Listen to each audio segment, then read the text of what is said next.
الحمد لله الحنان المنان الذي خلق الإنسان وعلمه البيان والصلاة والسلام على رسوله سيد الإنس والجان وعلى آله وأصحابه ذوي الخير والإحسان أما بعد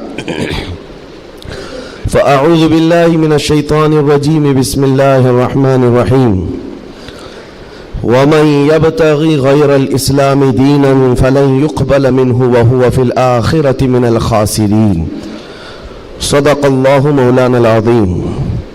بارگاہ رسالت معاب صلی اللہ تعالی علیہ وسلم میں ایک بار درود پاک کا ہدیہ پیش کریں۔ اللہم صلی علی سیدنا و مولانا محمد معدن الجود والکرم وآلہ واصحابہ الکرام وابنہ الکریم وبارک وسلم صلاة دائمة سرمدا ابدا۔ عزیزان گرامی وقار، ایک حدیث پاک ہے، رسول گرامی وقار صلی اللہ تعالی علیہ وسلم ارشاد فرماتے ہیں، ایمان کی حلاوت، ایمان کی لذت، ایمان کی جو شیرینی ہے، مٹھاس ہے، آپ کو ملی ہے یا نہیں ملی ہے یہ میں نہیں بتا سکتا ہوں، لیکن اگر پانا ہے اس کی لذت، اس کی حلاوت، ایمان کی مٹھاس ہوتی کیسے ہے، اس کے لیے حضور پاک صلی اللہ علیہ وسلم نے 3 علامتیں بتائی ہیں۔ جس شخص کے اندر یہ 3 باتیں آ جائیں تو پھر وہ ایمان کی لذت محسوس کر سکتا ہے، ایمان کی مٹھاس اسے مل سکتی ہے۔ ایمان جو ہے صرف داڑھی ٹوپی کا نام نہیں ہے، جبہ کرتے کا نام نہیں ہے، ایمان صرف جھنڈا لے کر گھومنے کا نام نہیں ہے، ایمان ایک الگ کیفیت ہے جس کا سرور بندے کو ملتا ہے، جس کی لذت اور جس کی شیرینی کو وہ بتا نہیں سکتا، اور وہ کیسے حاصل ہوتی ہے؟ 3 چیزیں میرے آقا فرماتے ہیں۔ پہلی چیز، اللہ اور اس کے رسول سے سب سے زیادہ محبت کرتا ہوں، پہلی چیز۔ اور دوسری چیز یہ ہے کہ جس سے بھی محبت کرتا ہے دنیا میں وہ صرف اللہ اور اس کے رسول کے لیے کرتا ہے۔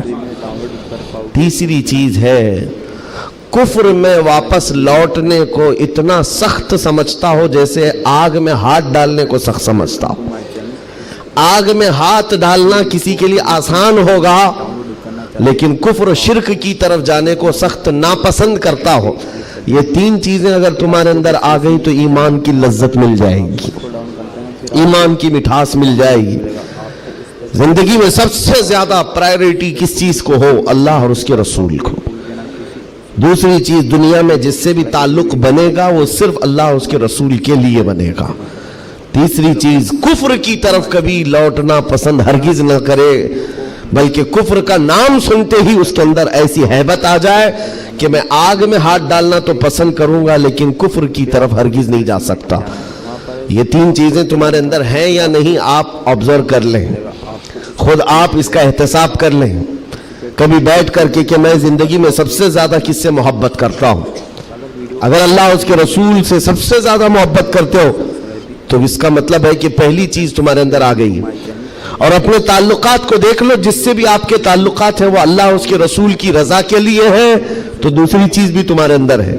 اور تیسری چیز بہت امپورٹنٹ ہے جو اس زمانے کے لیے ہے، کفر کی طرف لوٹنا اتنا ناپسند کرتا ہو جتنا آگ میں جانا بھی ناپسند نہ کرتا ہو۔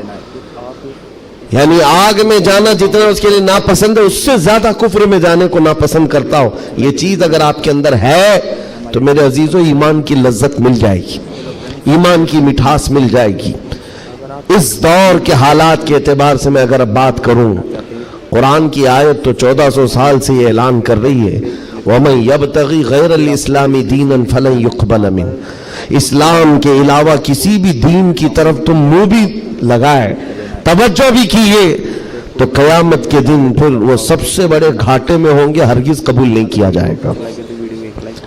میں بات یہاں سے شروع کرتا ہوں کہ آج لوگوں نے اس کو ہلکے میں لینا شروع کر دیا، چاپلوسی کرتے کرتے، خوشامد دوسروں کی واہواہی حاصل کرنے کے لیے کبھی پوجا پاٹ میں بھی شریک ہو گئے، کبھی ان کی رضا حاصل کرنے کے لیے ان کی محفل میں بھی بیٹھ گئے، اللہ اور اس کے رسول کو چھوڑ دیا۔